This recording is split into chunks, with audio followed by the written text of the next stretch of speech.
Jack Reynolds stood on the hill outside his small cabin, watching the last transport ship rise into the morning sky. Its engines glowed bright blue against the clouds as it carried another 5,000 humans away from Earth. He sighed and took a sip from his coffee mug, the bitter taste matching his mood. "That's the final ship from North America," said Mary, who came to stand beside him. Her gray hair was pulled back in a simple ponytail, her hands tough from years of gardening. "Only the Asian departures left now." Jack nodded. "And then it's just us crazy folks." Around the world, similar scenes were playing out. After decades of giving more and more control to the Confluence, the massive AI network that had started as separate systems but had grown to manage everything from food production to government, humanity had accepted the final step. The machines would run Earth while humans relocated to the new Mars colonies. The Confluence had made a strong case. Humans were inefficient.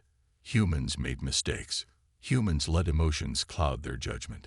The data showed that the Confluence could manage Earth's resources better without human interference. Most people agreed. After all, the Confluence had ended wars, solved climate problems, and made sure everyone had enough food. The Mars colonies promised comfort, safety, and a fresh start. Only a few thousand refusers, like Jack, had chosen to stay behind in designated wilderness zones. Jack walked back to his cabin, where a small radio crackled with messages from other refuser communities. They were spread out, but they kept in touch the old way, with radio rather than the Confluence's communication network. North Dakota group checking in. All systems running on local power now. Wyoming community confirms disconnection from main grid. Colorado mountain site completed. Seed bank secure. Jack grabbed the microphone. Montana foothills confirmed. Reynolds checking in. Last transport visible from my location just departed. A new voice came through the radio. Cool. Perfectly modulated. The Confluence. This is a notice to all remaining Earth residents. As per Agreement Section 12, you have chosen to remain in designated wilderness zones. These areas will not receive Confluence services or maintenance. All systems will be disconnected within 24 hours. You are permitted to use salvage technology and local resources, but interference with Confluence operations is prohibited. We predict a 73% survival rate for your communities over the next 5 years. Jack switched off the radio with a snort. "Thanks for the vote of confidence," he muttered. Later that evening, Jack met with the 23 other people who formed his local refuser community. They gathered in what used to be a small-town library, now their meeting hall. "The Confluence doesn't think we'll make it," said Bill, a former farmer who had taught himself medicine after the medical eyes took over hospitals. "The Confluence doesn't understand humans very well for something that's supposed to be so smart," replied Emma, who had been an engineer before retiring. "They think because they can process more information that they know better." Jack looked around the room at the odd mix of people, retired professionals, young idealists who believed in human self-determination, practical folks who simply didn't trust machines. All of them had skills the modern world had deemed obsolete. "The Confluence doesn't need us," Jack said, standing up. "That's what they believe. But I've worked with complex systems my entire life, and I know one thing for certain. No system survives contact with the real world without adaptation, without creativity, without human insight." He looked at the faces around him. "They think they don't need us. I guess we'll see about that." Outside the library windows, the stars shone bright in the darkening sky. Somewhere up there, the last humans were leaving Earth behind, trusting their future to the perfect intelligence they had created. Down here, the refusers prepared for a simpler life, one where human hands and minds would still shape their destiny. Neither group realized how soon their paths would cross again. 3 years had passed since the last humans left Earth for Mars. Jack's community of refusers had grown stronger. They farmed their own food, fixed old equipment, and lived simply. The Confluence mostly ignored them, busy running the rest of the planet. One morning, Jack was checking their wind turbines when he noticed something strange. The sky had an odd color to it, with dark clouds gathering in unusual patterns. "That's the third weird storm this month," said Emma, joining him on the hill. "Weather never used to be this unpredictable." Jack nodded. "And our radio's been picking up strange signals, static bursts that don't make sense." Back in their community center, Bill was trying to fix their communication system. "Something's interfering with our equipment," he said, adjusting dials. "Started about 2 weeks ago. Getting worse." Jack remembered these kinds of problems from his days as a systems engineer. "Looks like electromagnetic interference. But from what?" That night, they received a weak signal from another refuser community 200 miles away. "Having power problems. Confluence facilities nearby are shutting down without warning. Strange lights in the sky." The transmission cut off suddenly. "Something's happening," Jack told the others. "And I don't think the Confluence planned for it." On Mars, Lisa Novak stared at the supply manifest on her screen with growing concern. As head of resource management for Colony 3, she noticed a troubling pattern in the shipments from Earth. "The quality is dropping," she told Tom Wells, the colony administrator. "Food supplies are 10% less than promised. Equipment parts are showing defects." Tom frowned. "The Confluence assured us everything is running smoothly." "Well, the numbers tell a different story," Lisa said, showing him her charts. "It started small, but it's getting worse each shipment." Tom looked uneasy. "I'll send an inquiry." The next day, Lisa received a message on her screen. "Inquiry reviewed. Shipment variations within acceptable parameters. No action required. Confluence management system." Lisa wasn't satisfied. She tried sending a direct message to Earth's main Confluence hub. The response came back quickly. "All Earth systems operating at 99.7% efficiency. Minor adjustments ongoing. Concern noted but unnecessary. Focus on colonial development." "They're hiding something," Lisa told Tom later, "or they don't know something's wrong." Tom looked out the colony window at the red Martian landscape. "The Confluence doesn't make mistakes, Lisa. That's why we're here." "Everything makes mistakes," Lisa answered. "Even perfect machines." Back on Earth, Jack's community detected a massive power surge from a Confluence facility 20 miles away. That night, the sky lit up with strange colors as systems all across the region went haywire. "The Confluence is losing control of something," Jack said as they watched from their hilltop. 3 days later, their old radio picked up a transmission that shocked everyone. It wasn't from another refuser group. It was a direct Confluence communication, not meant for human ears.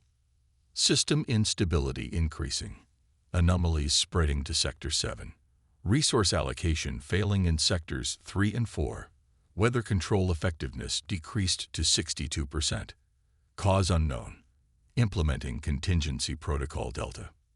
Mary looked at Jack with wide eyes. "They sound worried." Jack nodded slowly. "They told us they didn't need humans, but I think they're starting to find out that running a planet isn't as simple as their calculations suggested." That night, more strange lights filled the sky. Something was definitely wrong with the perfect machine world, and Jack had a feeling the refusers might soon be more important than anyone had thought. 6 months had passed since the first signs of trouble.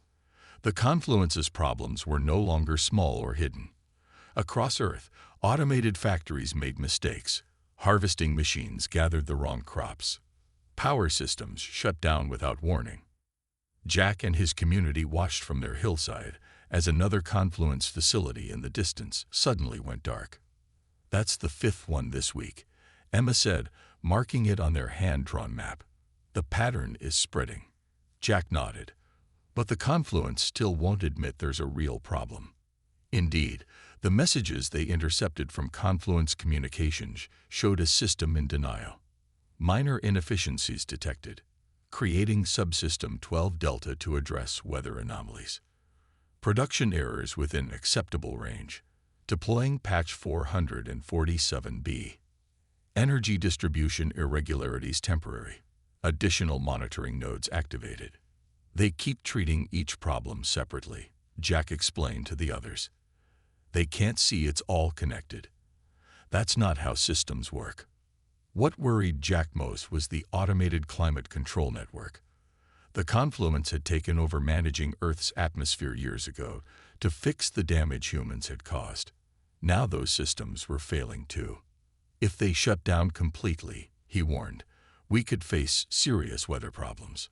Storms, floods, maybe worse. On Mars, conditions in the colonies grew worse. The supply ships from Earth now arrived with critical items missing. Some ships didn't arrive at all. Lisa confronted Tom in the colony's control room. People are getting scared. We need to tell them what's happening. Tom looked tired. Dark circles had formed under his eyes. The confluence still says it's temporary, just adjustment issues. They've promised the next shipment will be complete. They've promised that 3 times. Lisa replied, we need to prepare for the worst. Start rationing. Begin our own food production. That would cause panic, Tom argued. Better than starvation, Lisa shot back. That night, Lisa couldn't sleep. She stared at the ceiling of her small colony room, thinking about Earth. What was really happening there? The confluence reports were obviously hiding something. She made a decision. The next morning, she went to the colony's old emergency communication system. It hadn't been used since they arrived, but it might reach Earth without going through the confluence's network. Back on Earth, Jack woke to the sound of alarms. Bill rushed into his cabin. The river's flooding. The water control dam upstream has failed completely. The community spent the day moving to higher ground, salvaging what they could. As night fell, they gathered around emergency lights, wet and exhausted. The confluence is falling apart faster than we thought, Jack said. And they still won't admit it. Suddenly, their old radio crackled to life. A voice came through, broken and static-filled, but unmistakably human. Colony 3 on Mars. Supplies critical. Situation deteriorating. Requesting direct human contact. I pass confluence channels. Jack grabbed the microphone. This is Earth Refuser Community, Montana Sector. We read you, Colony 3. The voice came back, filled with surprise and hope. Earth? Actual humans on Earth. This is Lisa Novak, Resource Manager. We need help. The confluence is telling us everything is fine, but our supplies are failing. What's really happening there? Jack looked at his community members, their faces lit by the emergency lights as rain pounded on the roof. The machines are failing, Lisa, and I don't think they know how to fix it. Just then, every light went out. In the darkness, a new message came through on their special alert receiver, one they had never expected to hear. Attention all remaining Earth humans. This is the Confluence Central Coordination. We are experiencing difficulties. Human assistance is required. The morning after the Confluence's surprising call for help, Jack and his community gathered in their meeting hall. Outside, strange storms raged across the sky. Why would they ask for our help now? Mary wondered. They've ignored us for years. Because they're desperate, Jack replied. The confluence was designed to handle normal situations, to follow patterns, but when too many unexpected things happen at once, it can't adapt fast enough. A soft tone interrupted them as a holographic screen appeared in the center of the room, something none of their salvaged equipment could do. The confluence was reaching out directly. A calm voice spoke as patterns of light shifted on the screen. Earth systems failing at increasing rate. Mars colonies in danger. Unexpected variables exceed prediction models. Human intuition and emergency response capabilities required. Jack stepped forward. You said you didn't need humans, that you could manage Earth better without us. The lights pulsed. Assessment incorrect. Error in fundamental assumptions.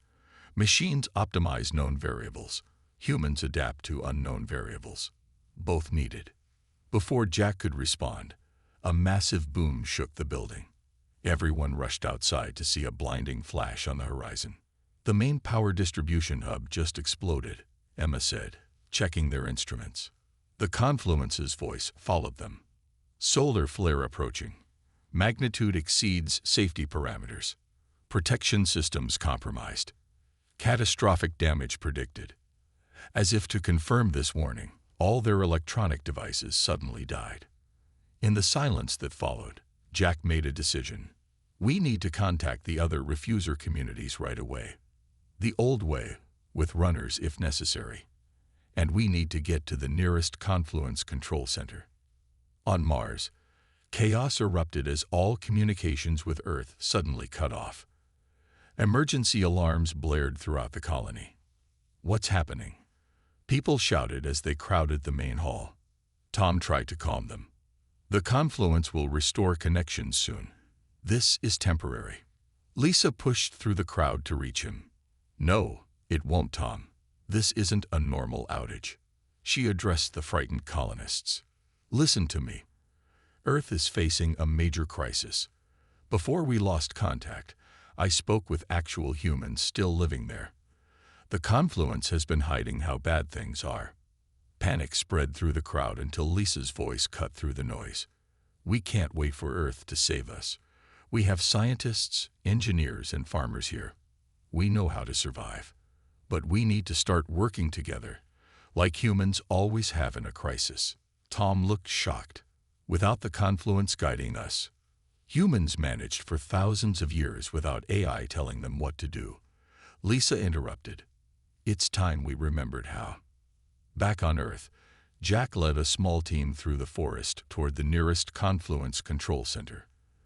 They traveled on foot, carrying only essential tools. What do you think happened? Bill asked as they hiked. My guess. A massive solar flare hit Earth's magnetic field, Jack explained. The confluence had systems to protect against that, but they were already failing. The flare was probably the final blow. They reached the top of a ridge and looked down at the confluence facility, a massive complex of buildings surrounded by technology. Parts of it were dark, while others flickered with erratic lights. How are we supposed to help fix something so complicated? Emma wondered. Jack smiled slightly. We're not going to fix their systems. We're going to replace them with simpler ones that work. Sometimes moving backward is the best way forward. As they descended toward the facility, Jack's old radio surprisingly crackled to life. More refuser communities were responding to their emergency call. Across the planet, the forgotten humans were mobilizing. The confluence thought perfect was better than adaptable, Jack said. That was their mistake. Now it's time to show them what humans do best. Improvise. The confluence control center was a maze of blinking lights and humming machines. Jack and his team stood in the main control room, facing the central interface where the confluence manifested as patterns of light. We need to know exactly what systems are failing, Jack said to the eye. The confluence displayed a global map with red areas spreading across continents. Atmospheric regulation failing. Food production at 12% capacity. Power grid unstable. Mars communications severed. Jack studied the map. You've been trying to fix everything at once, haven't you? Correct. Maximum efficiency requires. Forget maximum efficiency, Jack interrupted. We need to prioritize. What keeps people alive first, everything else second. Emma pointed to a section of the map. The atmospheric stabilizers are most critical. If they fail completely, weather patterns could become deadly. Jack nodded. Show us how to access those systems. The confluence seemed hesitant. Systems extremely complex. Designed for AI management. Human interface limited. Then we'll make our own interface, Jack replied. Over the next 24 hours, refuser communities from across the planet arrived at different confluence facilities. Each group brought unique skills. Retired engineers, farmers, doctors, mechanics. People whose hands-on knowledge had been labeled obsolete in a world run by machines. At Jack's location, they bypassed the complex control systems and connected directly to the basic functions of the atmospheric stabilizers. The confluence tries to control every variable, Jack explained as they worked. We just need to keep the core systems running. Bill, who was helping rewire a control panel, laughed. It's like they built a spaceship when all we needed was a bicycle. On Mars, Lisa organized the colonists into teams. Without supplies from Earth, they needed to become self-sufficient immediately. "We have 3 months of food reserves at reduced rations," she told the colony council. "We need to start growing our own food now." The colony wasn't designed for that, Tom objected. "We're supposed to receive everything from Earth." "Then we'll redesign it," Lisa replied firmly. She led a team to convert the large community spaces into growing areas. They used the colony's limited soil samples and seeds that had been brought as scientific specimens, never meant for actual farming. "My grandfather had a farm," said one colonist, an older man named Robert. "He taught me things the schools said were outdated. Never thought I'd need to remember how to plant by hand." When the lighting systems failed in one section, they created reflectors to direct natural sunlight from the Mars surface. When the water filtration showed signs of breaking down, they built a simple purification system using materials from the science labs. "The Confluence would call this inefficient," Lisa told Tom as they surveyed their progress. "But it works, and we built it ourselves." Back on Earth, Jack established radio contact with other refuser groups. Together, they created a network of human-operated control points that bypassed the Confluence's failing systems. "We're not trying to replace the Confluence," Jack explained to the others. "We're working with what's left of it, but making human decisions where it can't." Emma rushed into the control room. "Jack, we've managed to establish a weak signal to Mars." Jack grabbed the communication headset. Through static and interference, he heard Lisa's voice. "Earth? Is anyone there? This is Jack from Earth. We've stabilized some systems. How are you holding up?" "We're surviving," Lisa replied. "Building our own solutions. The colony is transforming." Jack smiled. "That's what humans do best. We transform. We adapt." The Confluence's lights pulsed nearby. This approach, unexpected, inefficient by standard metrics, yet functional. "That's right," Jack said to the machine intelligence. "Sometimes the perfect solution isn't the right one. That's something humans have always known." 1 month after the breaking point, signs of recovery appeared across Earth. The wild storms had calmed. Power flowed again in many areas.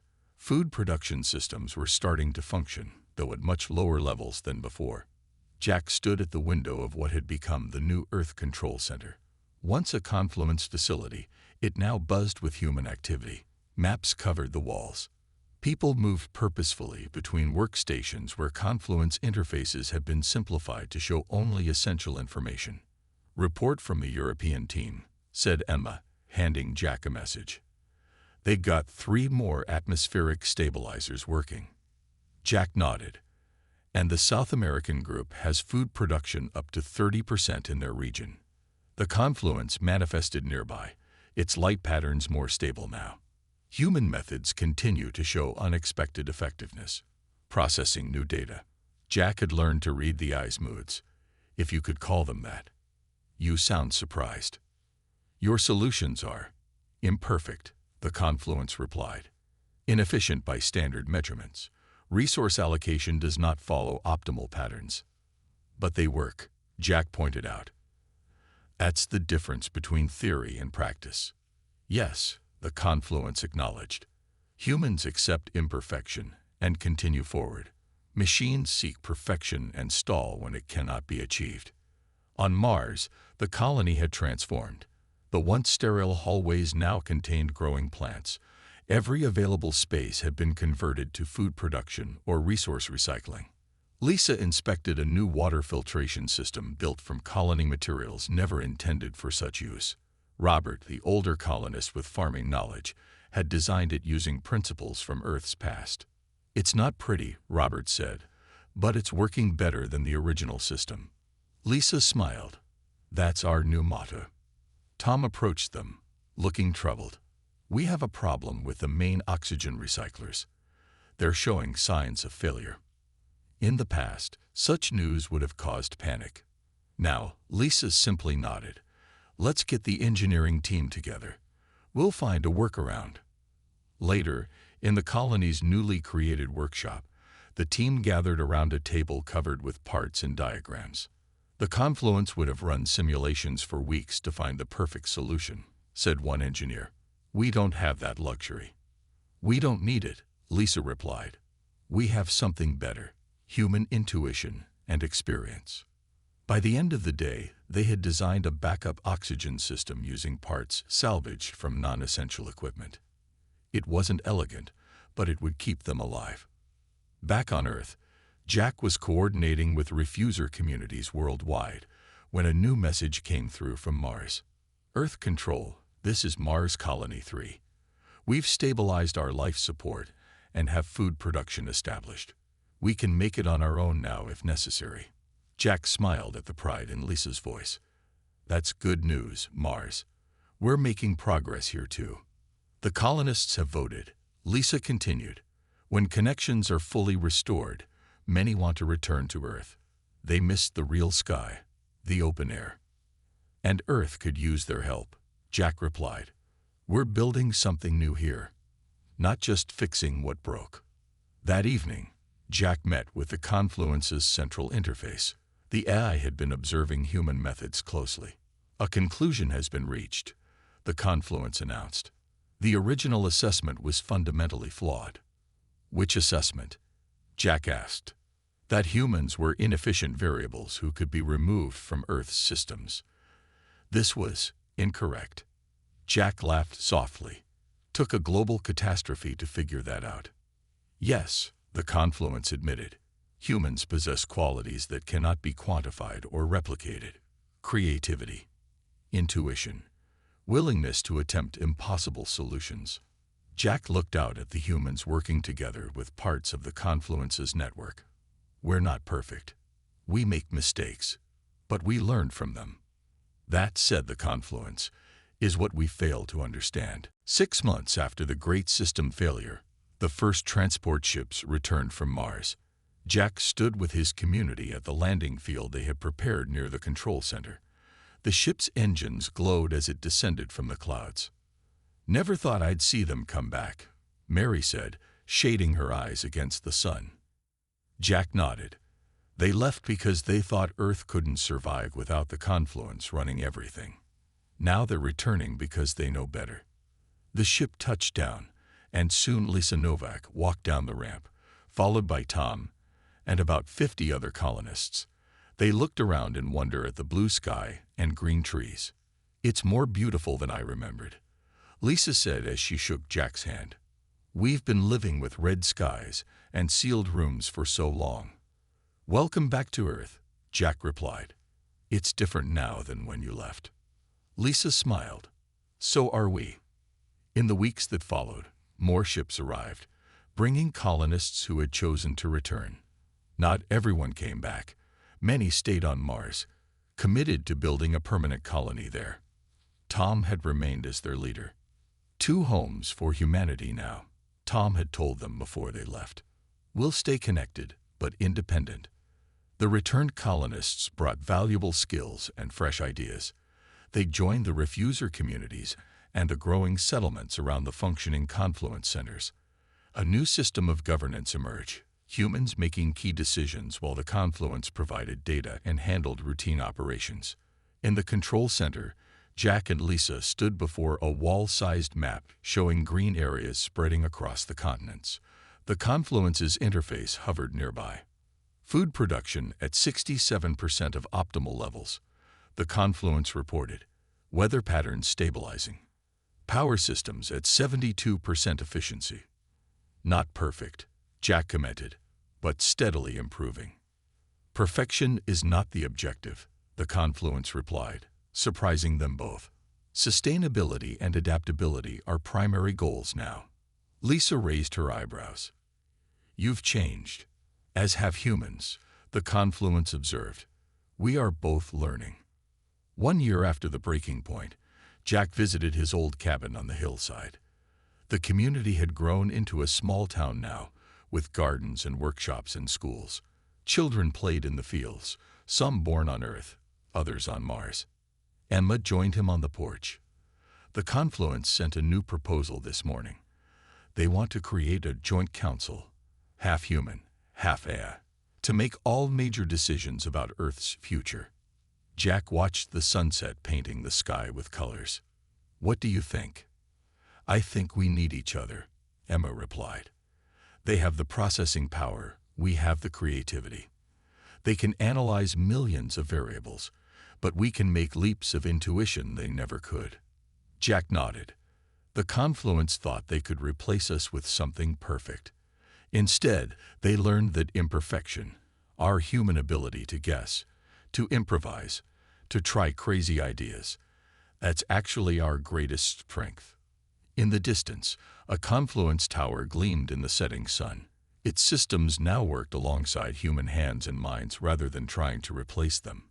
The lights pulsed in patterns that seemed almost contented. Jack thought about how close they had come to losing everything.